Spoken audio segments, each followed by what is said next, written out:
Okay, this video is for Wendy Willows, and the question, the sub, right, the question that you read the post is, what exactly is this role?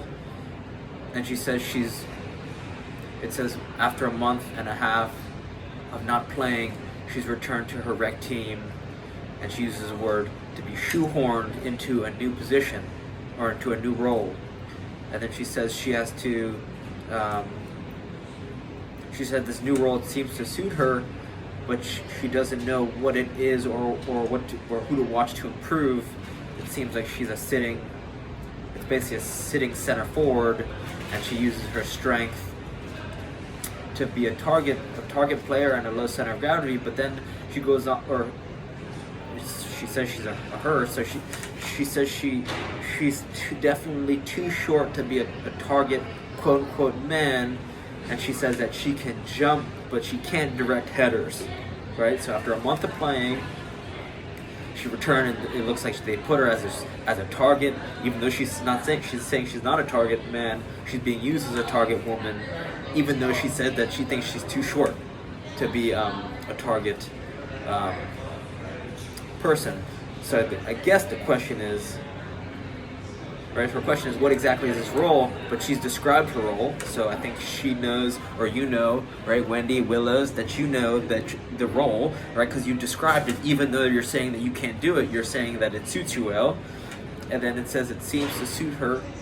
Oh, the question is, she doesn't know what it is, and she doesn't know who to watch to improve, right? That's the question. So it's because she thinks that she thinks she doesn't know what it is, so she doesn't know who to watch to improve. Okay, so my gut response is, at the foundational level of soccer, there are some principles, right? You could say that gravity is relevant because, right, in this reality, that, you know, it keeps the players on the ground. So, I think another foundational principle is, like, you got to keep the ball, right? If your team doesn't keep the ball, or if you personally don't keep the ball, then the other team has the ball and can attack and score, right? So,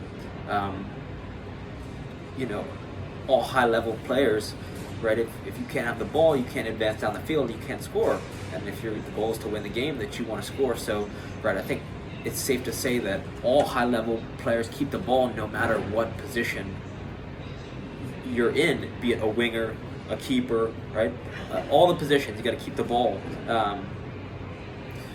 Right, so you're saying you're definitely too short, but it's like, who cares, right? If you could keep the ball, and you said you could either turn the defender quickly, or you can kind of use your center of gravity and post up and lay off to your checking center midfielders. You know, height has nothing to do with it. If you're strong and you're aware and you're sharp, I think you've defined what it is, and that is a holding. It's a holding center forward. So, if you don't know who to watch to improve, well, everyone, right? You got to watch all high-level pros, and what they do. It's you said the three roles, which is keep the ball and check back, or if the opportunity is there, if you hear your defenders gassed and you know you could burn them, or you could just tell that you could burn them and that you could do a quick change of direction and beat them, then just do that and score, right? So I think you've said everything in your post about how to solve this problem. Just turn them and score, or keep the ball and play to your center forwards, and just be aware of, you know, a secondary defender if you're doing so well in the position that's what they need to do. Yeah, improve the daily habits. You gotta improve your habits for training. Again, I've been telling everyone, you spend 5 minutes a day juggling with a heavy ball or a tennis ball, and have a few balls in your hands to make it challenging. Just get a little bit better every day, and 1 year you'll blow yourself away about how much you've improved. Right, 5 minutes turns to 10 minutes, turns to 15 minutes. Right, that's you develop a good trajectory. For headers, if you want to be more thoughtful with headers, I've been told that if the ball's coming out of the air right? Let's say it's coming to your side, and you head straight, the ball will go up. But if you head down, the ball will go straight, right? So if the ball is coming and you head straight, it'll go up, and if you head down, it'll go straight. So that's something to remember. You want to use your core to really, it's not just like a neck, but if you're heading down and using all that core strength and power, and to direct that head ball. Okay. So you don't know who to watch to improve? Well, you watch this right now. Get yourself a Skills Kick Trainer that's going to develop your timing. Skills Kick Trainer on Amazon, SKLZ Kick Trainer from Amazon.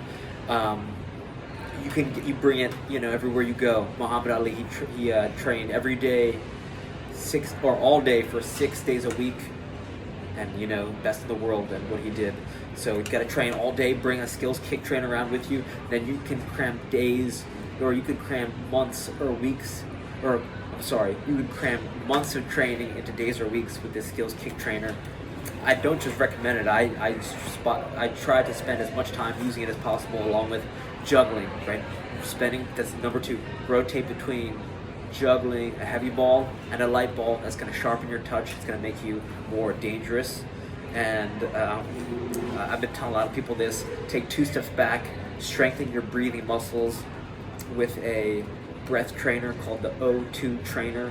I may be biased because it's the first one I was introduced to, and it's the first one that has had benefit, but there's other good breath trainers out there. I just know that this one works, or at least I believe it works. So an O2 trainer on Amazon. I think it's $59 right now. That's one thing I wish I would have done or spent some time doing years ago, right? When I was maybe 5 or 6, I wish someone taught me to use a breath trainer. Okay, so I hope this helps. Reach out if you have any questions. Okay.